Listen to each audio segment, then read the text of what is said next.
Biraz albandардың алдында тұрып алып, қыздар туралы ән айтқанымыз қалай болды өзі? Үйдегі кісілерге жетіп қойып жүрмесін дегенім ғой. Брат, жетсе жете берсін. Баяғыда бір жігіт айтады дейді. Мен үйленгеннен кейін қыздардың бәрі әдемі болып кеткенін айтады. Құлдырып. Нағыз қазақ емес, нағыз қазақ домбыра.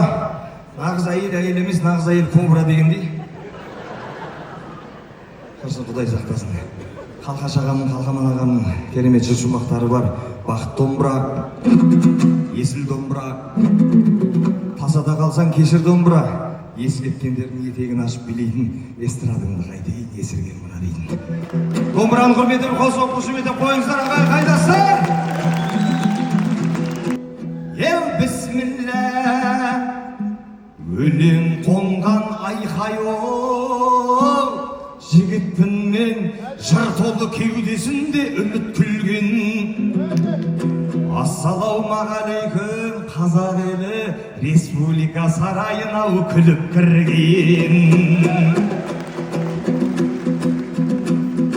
Алатау серілері концертінде дүниенің уайымын ұмыттым мен.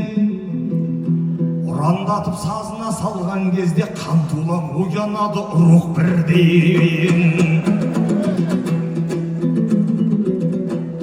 Алты сері біздерге сыр шертеді, ноғай башқұрт қарашай құмық тілмен.